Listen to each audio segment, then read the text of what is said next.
ইকরা কিতাব আল্লাহ, জেনে নিন কোরআন শেখার সহজ উপায়।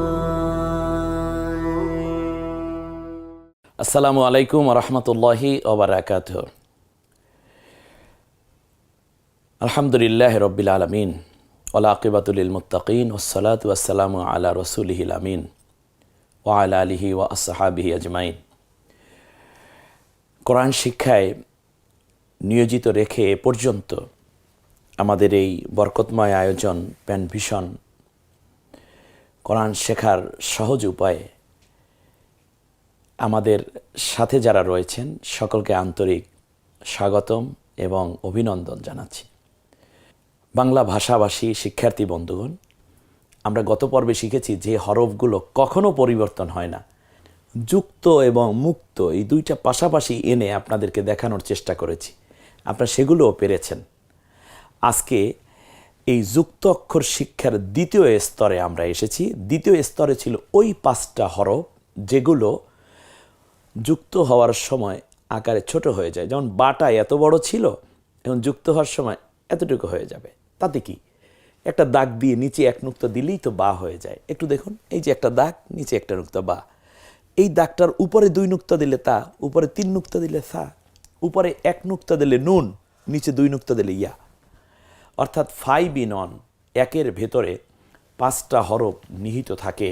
যেই শিক্ষা পদ্ধতিতে, সেই পদ্ধতি মানুষ কি না শিখে মাহরুম হওয়ার কোনো সুযোগ আছে? অবশ্যই নেই। এবারে আমরা দেখতে চাই যে এই 5টা হরফের ক্ষেত্রে কি কি ধরনের উপস্থাপনা রয়েছে আমাদের বোর্ডের দিকে। আমরা একটু সেদিকে নজর দিই। দেখুন, এখানে যে হরফটা এসেছে এটা নাম হলো বা। এই বা হরফটি যখন যুক্ত হবে তখন যে লাল অংশটুকু আছে, এই অংশটুকু শুধু থাকে, আর বাকিটা থাকে না, ছোট হয়ে যায়। তাই বলে সে বা নামটি কখনোই পরিবর্তন হয়, সে কিন্তু বা বাই থেকে যায়। এরপর হলো তা, তারপরে সা, তারপরে নুন, তারপরে ইয়া। এই অংশগুলো থাকে, এই লাল অংশটুকু থাকবে আর বাকি অংশটা পড়ে যাবে যুক্ত হওয়ার সময়। এরপরে আমরা এবার একটু ভিন্নতা এনেছি। সেটা হচ্ছে এই যে বাটা রয়েছে, এই বাটাই আমরা দেখানোর চেষ্টা করেছি যে কিভাবে যুক্ত হলে প্রথমে, মাঝে এবং শেষে আসে। একটু দেখুন তো, এখানে 5টা হরফ আছে, তাহলে বা কোনটা আপনি সেইটা চিনেন কিনা শুধু এতটুকু আইডেন্টিফাই করুন। দ্বিতীয় হরফটার শব্দটার মধ্যে 3টে হরফ আছে, এর মধ্যে বা কোনটি? এরপরে 2টা বা আছে শেষ হরফটিতে, মাঝখানেরটা মিম। আমার মনে হয় যেহেতু যে হরফগুলো পরিবর্তন হয় না, ওই হরফগুলোর সাথে এই আকারে ছোট হয়ে যায়, ওই হরফগুলো আমি যোগ করেছি। ফলে আপনার 2টা পড়া এখানে আছে, আর পরের পর্বে আবার আপনার 3টা পড়া একত্রে পাবেন। এবারে আসুন তা। দেখুন তো এর মধ্যে তা কোনটি? নিঃসন্দেহে আপনি পাচ্ছেন। তা কোনটি? একটা দাগ দিয়ে উপরে 2 নুক্তা বা তা, তারপরেরটা বা, তারপরটা ঝা, তারপরে তা মিম র, মিম তা দাল ল বা তা, এরপরে সা। এর মধ্যে সা কোনটি? ওই যে আমরা যখন প্যাকেজ পড়েছিলাম, তিনোটাই একই আকৃতির, ঠিক তেমনই দেখেছেন, তিনোটাই একই আকৃতি। যুক্ত হলে ওরা একই রকম যুক্ত হয়, যুক্ত হওয়ার সময় ওদের আকৃতি একই রকম হয়ে যায়। এবার দেখুন, সা মিম র, মিম সা ত জাল, তা মিম ওয়াও নুন, সা মিম সা দাল। দেখুন আপনি চিনেন কিনা। এরপর হচ্ছে নুন। দেখুন আপনি নুনটা চিনেন কিনা। এখানে সব অক্ষর চেনারও দরকার নেই, আপনি শুধু নুনটা চিনেন কিনা। তারপরে ইয়া, ইয়া মিম নুন, এরপরে মিম হামজা, ইয়া র, মিম ইয়া, ঝা, আলিফ নুন, এমনি করে করে বাকি সবগুলো। এতক্ষণ পর্যন্ত আপনি যা পড়লেন, আপনি কি আসলে বুঝতে পেরেছেন? সেজন্য এইবার আপনাকে আমি টেস্ট করছি অল্প কয়টা শব্দ দিয়ে।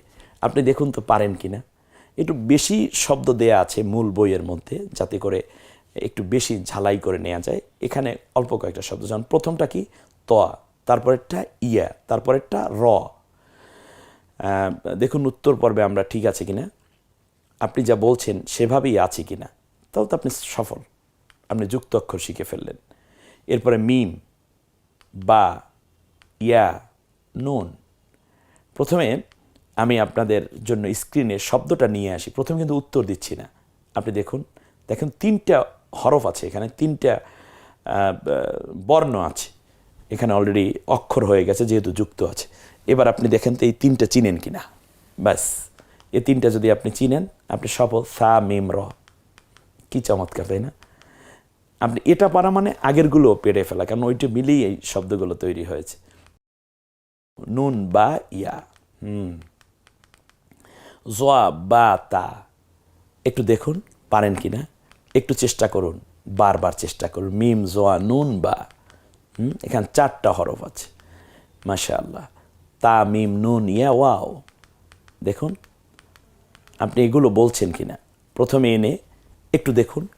এইবারে যেটা করতে হবে তা হচ্ছে নুক্তা দিয়ে আপনি কাঙ্ক্ষিত হরফ তৈরি করেন, এটা হবে যুক্তভাবে। এই পর্বটা খুবই মেধা দিয়ে করা দরকার।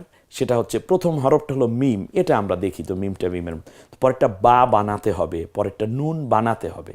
একটু দেখুন স্ক্রিনের দিকে চমৎকার করে, বাটা বানান তো।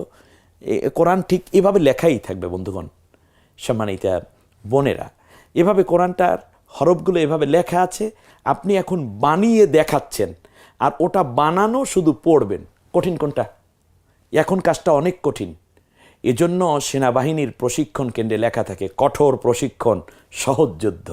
এর মানে আপনি এখন যেটা করছেন এই কাজটা কঠিন, এটাই যদি পারেন, আর ওখানে তো অলরেডি তৈরি করা, আপনি শুধু তিলাওয়াত করে যাবেন, সেটা কত সহজ হবে, তাই না? এই বা বানান তো দেখি, এখানে বা বানাতে হলে এরকম করবেন। পরেরটা নুন বানাতে বলা হয়েছে, বলুন তো নুক্তটা কোন জায়গায় দিলে নুন হবে? নিঃসন্দেহে ইতিমধ্যে আপনি প্রস্তুতি নিয়েছেন এবং সেটা উপরে একটা নুন দিতে হবে।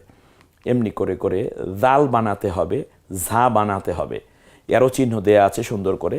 আপনি কোন জায়গায় নুক্তা দিলে যা হবে আপনি সুন্দর করে এটা বুঝে নিন। প্রথমটা জোয়া বানাতে হবে, ইয়া বানাতে হবে, তা বানাতে হবে, সা বানাতে হবে। এমনি করে করে হামজা আছে, তারপরে নুন বানাতে হবে, সা বানাতে হবে, লাল নরম আওয়াজে, সাটাও নরম আওয়াজে আপনার বানাতে হবে, শুধু নুক্তা দিতে হবে। এরপরে বা নুন তা ইয়া বানাতে হবে, পারা যাবে না?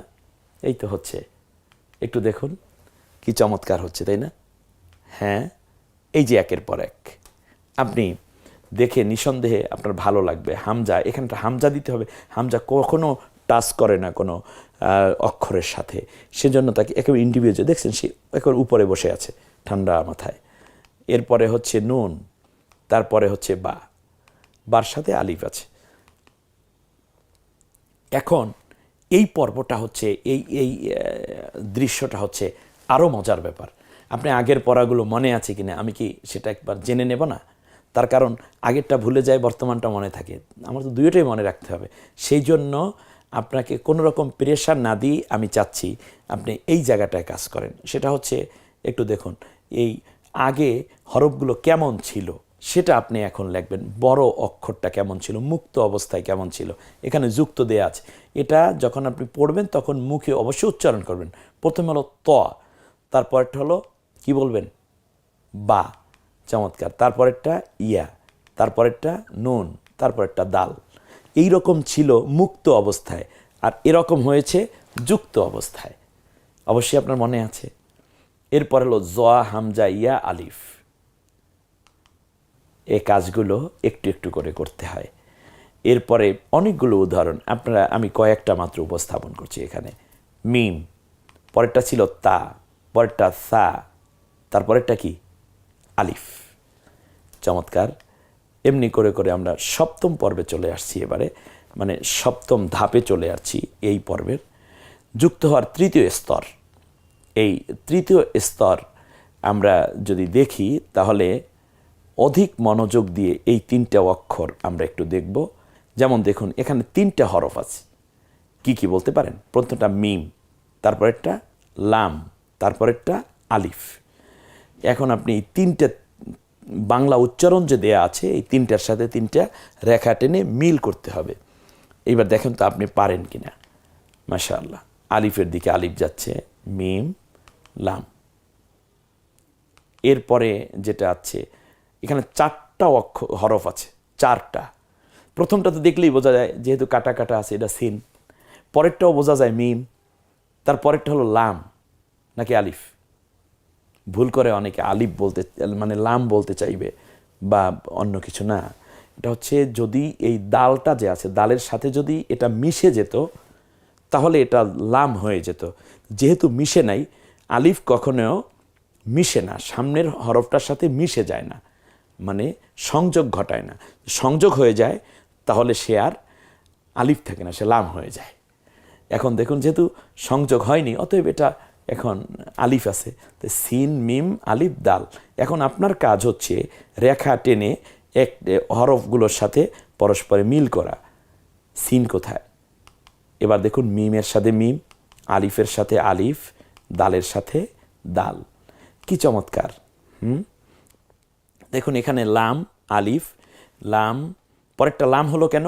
লাম হলো কারণ হচ্ছে তোয়ার সাথে সে মিশে গেছে, এই জন্য লাম হয়ে গেছে। আবার তোয়ার পরে যেটা এই যে লম্বা দাগটা আছে, এটা সে সামনে মিশে নাই, অ্যাটলিস্ট বাম দিকে কোনো হরফের সাথে মিশে নাই, যার কারণে এ হয়েছে আলিফ।